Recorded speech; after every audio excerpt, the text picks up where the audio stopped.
depuis qu'on est à la Défense. Bravo. Je vais vous présenter un cas qu'on a eu sur un projet qui est lié à Hibernate, en l'occurrence, qui est donc l'ORM dans Java qui permet de gérer des objets, de les persister en base de données. Et en gros, de cette erreur découle la notion d'objet attaché ou détaché qu'il vaut mieux avoir en tête. Et du coup, je vais vous exposer un peu le problème que j'ai eu. Donc, le problème que j'ai eu, c'est que je devais rattacher à une réunion. Il y a une liste de pièces jointes, et dans chaque pièce jointe, j'ai un contenu fichier, le contenu fichier qui contient le hash du fichier. Dans ma base, contenu fichier, c'est une table dont les enregistrements en base sont uniques sur le hash. Par exemple, j'ai qu'un seul fichier pour le même contenu qui peut être partagé par plusieurs pièces jointes. Okay. Plusieurs pièces jointes différentes peuvent pointer vers le même contenu fichier. Ça va jusqu'à là? Juste avant de continuer, quand tu dis ton hash est ta clé primaire de cette table-là? Non, c'est une colonne qui est unique. Ouais, d'accord. Qui est unique donc, en base. Il y a une contrainte d'unicité là-dessus. Ouais, il y a une contrainte d'unicité. Ok, sur un hash de fichier. Sur un hash de fichier. Un hash qui peut être identique. Non. Non, justement, il y a un enregistrement de contenu fichier par contenu de fichier. Et des petits On n'a pas mis un identifiant. Alors qu'il y a une collision, c'est quoi? Ah, mais là, je n'ai pas précisé, mais il y a des ID partout. Hein. Il y a des ID partout. Ouais, il y a des ID partout. Et bref, du coup, dans ma méthode où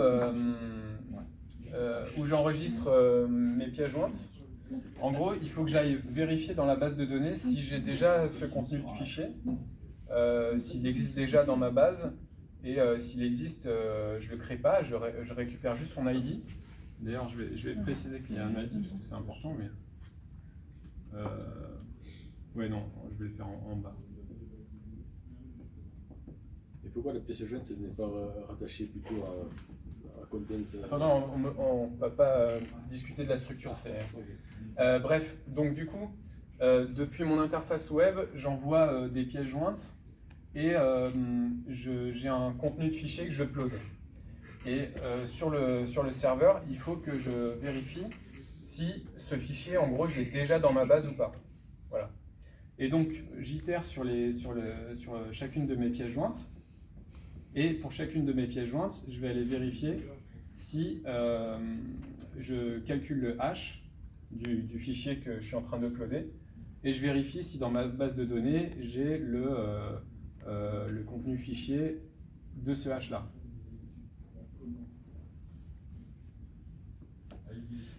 Si je ne l'ai pas, je le crée. Sinon, je le rapatrie, finalement son ID et je remplace pour que dans la pièce jointe, ce soit ce contenu fichier-là qui est dans ma base que ensuite je vais pouvoir persister, donc sauvegarder en base. Et en fait, je me suis rendu compte d'un truc, c'est que dans ma boucle d'itération là, il y a un moment donné où je faisais, j'ajoutais finalement le, comment ça se passait? J'ajoutais cette pièce jointe à l'objet de réunion qui allait être persisté. Donc en gros, il y avait une réunion existante sur laquelle je dois attacher des nouvelles pièces jointes. Donc ma réunion, elle provient de la base de données. Et quand je la récupère de la base de données, Hibernate, il l'a dans son contexte. C'est-à-dire qu'il commence à manager tous les changements que je vais faire sur cette réunion. Et en fait, ce qui se passait, c'est que dans ma boucle d'itération, là, j'attachais ma pièce jointe. Avant de faire la vérification en base de données, j'attachais la pièce jointe à cette nouvelle réunion. et ensuite je faisais la vérification en base de données. Et là, ça m'envoyait péter une exception qui était que je ne pouvais pas sauvegarder un contenu fichier avec le hash vide. Alors que en gros, ce message d'erreur, il apparaissait au moment où je faisais appel à ma méthode pour récupérer de la base de données, justement, ce contenu fichier. Ça fait un flush.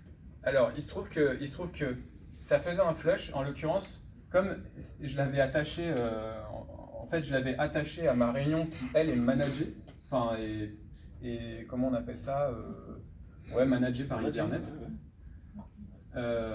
Pendant que je suis dans la transaction et pendant que je suis dans la session Hibernate, tout ce que je vais modifier, il en tient compte. Et comme il se trouve que je vais aller vérifier la table contenu fichier et que j'ai attaché ce contenu fichier à ma réunion, alors avant de faire la recherche, il va faire un flush en base de données, donc tous les objets qu'il a dans son contexte, il va essayer d'abord de les sauvegarder.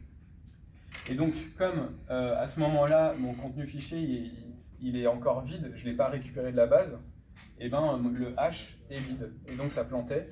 Et en fait, ce que j'ai fait, c'est que j'ai d'abord, enfin c'est un coup de cul que je m'en suis rendu compte, mais en gros j'ai fait ce processus-là avant de rattacher la pièce jointe à la réunion. C'est-à-dire que j'ai d'abord vérifié en base de données que mon contenu fichier existait ou n'existait pas, et ensuite je l'attache à la liste de réunions, de pièces jointes, pardon, de ma réunion qui, elle, est managée. Parce que Hibernate, il commence à gérer ses objets à partir du moment où on met dans sa liste, là j'ai une liste de pièces jointes dans ma réunion, quand je commence à lui mettre une pièce jointe dedans, alors il va gérer son état et toutes les modifications qui sont affectées dessus, elles sont prises en compte, on ne sait pas quand en fait. Et c'est ça la grosse différence. On est sûr qu'à la fin de la transaction, les modifications sont flushées et ensuite committées. Mais en tout cas, pendant le process, on ne saura jamais quand est-ce qu'il va appliquer les modifications qu'il a dans sa liste de modifications à appliquer. Parce qu'en gros, à chaque fois qu'on va changer une propriété ou un truc comme ça, lui, il l'ajoute dans une liste de trucs à faire en base de données plus tard. T'as une pile de... Une sorte de pile d'exécution virtuelle. Et après, le flush, on sait que normalement, il doit faire des flushs avant toutes les lectures en base, non? Avant de faire une requête en base. Donc, ouais. Mais ça dépend là, je pense qu'il le faisait parce que je faisais une recherche sur l'entité que j'étais en train de... qui n'était pas encore sauvegardée. Lui, il avait un état non sauvegardé, en fait, et avant de faire une recherche, il voulait être sûr que tout est bien sauvegardé. Ça dépend si c'était en mode read committed ou read uncommitted. Non, parce que là, c'est purement Hibernate. C'est peu importe la transaction. Dans pièce jointe, T'as pas ce paramètre Non. au niveau d'Hibernate pour Non, mais dire, ça, c'est le read committed et tout ça, c'est sur la transaction de la base de données. Mais là, il Là, fait une transaction là. Ouais, mais là, on est dans une transaction, et là, je parle de la session Hibernate Avant. pendant la transaction, peu importe qu'elle soit read uncommitted ou n'importe quoi, ce principe d'aller Écrire. insérer en base avant de faire la recherche, parce que juste j'ai attaché la pièce jointe à ma liste sur une entité qui, elle, est managée. Ton contenu dans pièce jointe, tu l'as mis note nulle. T'as mis une... Ouais, j'ai une... non, c'est ici que c'est note nulle. Voilà, c'est Le C'est mandatory. Il est note nulle. C'est lui qui faisait péter le... parce- la validation Hibernate. C'est la validation Hibernate parce qu'en fait, je tentais de sauvegarder une pièce jointe avec un contenu fichier qui existe, enfin qui était juste nul sur tous les champs, mais qui était rattaché. Alors non, en fait, il y avait un champ qui est comment ça s'appelle, meme-type. Voilà. Et en fait, ce meme-type-là était renseigné. Ce meme-type-là était renseigné, mais pas le hash, et donc du coup, comme il était dans ma pièce jointe, c'est là que si je l'attache tout de suite, alors il va le persister. Si je récupère de la base de données et ensuite que je l'attache, là il me fait plus chier parce qu'il a déjà récupéré le contenu fichier qui va bien de la base de données. Et alors, du coup, c'est ce truc-là, le fait d'avoir un objet comment ça s'appelle, Attaché. qui est attaché, enfin qu'il faut avoir en tête quand on manipule Hibernate, c'est toute la petite subtilité de savoir s'il est attaché ou pas. Et il y a une méthode pour dire détache-le, ou au contraire, quand on fait save ou persiste, il va pas forcément exécuter tout de suite en base de données les instructions qu'il a besoin. C'est juste qu'il va le rentrer dans son contexte et il va commencer à se noter sa petite liste de trucs à faire dessus. Persist, il gère juste les identifiants, si jamais tu as identity. Voilà, parce que les identifiants, par contre, eux, ils sont récupérés relativement tout de suite. Ouais. Persist. Ouais. Mais toutes les modifications ne sont pas forcément appliquées tout de suite. C'est quand on sort de la transaction que là, il y a un flush qui est fait, donc la liste des trucs SQL est effectuée. Je peux faire la flèche. Et pourquoi vous Et on peut le utilisez faire ça manuellement. Usine, hein. Alors pourquoi? Parce que par exemple, de toute façon déjà... Non mais Hibernate, parce que nous on avait utilisé autre chose là, tu sais, au pot là. Ouais. C'est vachement, parce que- c'est vachement plus simple, et c'est toi qui contrôlais quand est-ce que tu écrivais et tout. Mais là tu peux le contrôler aussi, hein. Bah non, quand tu fais un persist, c'est pas sûr que ça parte tout de suite. Hein. Non, mais parce que mon entité elle est managée, mais c'est juste il faut l'avoir en tête, que à quel moment ton entité elle est managée ou pas. Ça, dès que tu fais un find, quand tu fais un find que tu récupères de ta base de données une entité, alors tant que tu es dans ta transaction, cette entité elle est managée. Si tu fais des modifications dessus, elles sont listées pour être flushées plus tard. Tu peux faire un flush explicite si tu as envie, Et auquel cas elles sont flushées tout de suite. là où tu es obligé de faire la flush manuelle, c'est qu'après quand tu veux attaquer une procédure stockée. Ah oui, peut-être, ouais. Parce que t'es plus dans le même contexte. C'est pas managé, le procédure stockée. Il sait pas. Je sais pas. Non mais il sait pas ce La qu'elle peut procédure faire. stockée, Elle va veut pas modifier faire, tes objets. Et alors là, après, l'intérêt, là j'ai un autre, il y a un bon intérêt d'utiliser Hibernate pour ça, parce que nos réunions, on doit les archiver. On doit pouvoir tracer dans la table réunion, finalement, les réunions ma réunion, comment elle était dans le passé, quelles étaient les propriétés, quelles valeurs elles Et avaient, vous êtes sur quelle base? chacune de ces propriétés, sur du PostgreSQL. Mais peu importe la base, vu que c'est en JPA. Non, parce que si tu étais à un SQL Server, tu as un truc qui est fait nativement. Oui, non, mais là, on veut avoir la donnée dupliquée voilà. C'est ça? Ben, avec SQL Server, il faut savoir. C'est pas C'est un mal. peu différent quand même, parce que du coup, c'est pas dupliqué non plus sur SQL. Ah si, c'est dupliqué. Et alors, Toutes les lignes sont dupliquées. ouais, sauf que là, c'est dupliqué, mais pas tout à fait. Parce que typiquement, les pièces jointes, il ne faut pas les dupliquer sur les versions archivées. Mais comme c'est une liste, en plus, je ne sais pas comment c'est fait si jamais tu utilises la fonctionnalité de SQL Server. Donc là, c'est une liste et il ne va pas Mais non, dupliquer là, aussi quand même. les jointures. Non, sur SQL Server, c'est. Juste c'est l'entité, au niveau quoi. de ta base de table. Voilà, Parce qu'au niveau de la table, tu dis cette table-là, je veux son historique. Hein, c'est ça. et Et là- c'est lui qui le gère à bas niveau. Là, moi, j'avais besoin. Alors là, j'ai expliqué pièces jointes parce que voilà, mais il y a d'autres listes que j'ai besoin de savoir s'il y a eu des modifications. Typiquement, il y avait les salles, qui est une liste de salles associées à la réunion. Elle peut être modifiée dans le temps et il faut que je puisse savoir, il y a 2 versions de la réunion, combien il y avait de salles, lesquelles c'était. Et donc du coup, il y a un truc que j'ai pu faire, c'est justement grâce à Hibernate, de faire un find des contraintes d'unicité de ma réunion pour savoir dans le passé, si j'ai déjà le truc qui existe. Je récupère ma réunion existante de la base de données et ensuite je la détache. Donc je la sors du scope d'Hibernate, je supprime son ID égale nul. J'applique ça aussi à toutes les sous-entités qui pointent vers la réunion. Donc typiquement, mes salles, il faut que je mette les ID des salles à nul aussi. Oui, bien sûr. Ok. Donc C'était le clone. aussi toutes les sous-entités. Sous-entité ID à nul. Et du coup, à la fin, si je fais un save, finalement, il me clone tout mon enregistrement. Mais pour ça, il faut vraiment être hyper pointilleux sur à parce quel que- moment tu détaches, à quel moment tu... Bah, et quand avoir tu cette set un notion. ID à nul avant d'avoir détaché, t'as une erreur. Voilà, ça je pense que, je sais pas, j'ai pas essayé, mais il faut d'abord détacher, ensuite c'était l'ID, parce que ouais, notamment, sinon il applique normalement les modifications que tu lui demandes. Et là, Voilà, et en l'occurrence, quand ouais. c'est comme ça nécessite aussi que ton modèle il soit bien en cascade au niveau des persistances. Voilà, ouais, et Ah, ouais. notamment sur les salles, j'ai un cascade persiste émerge.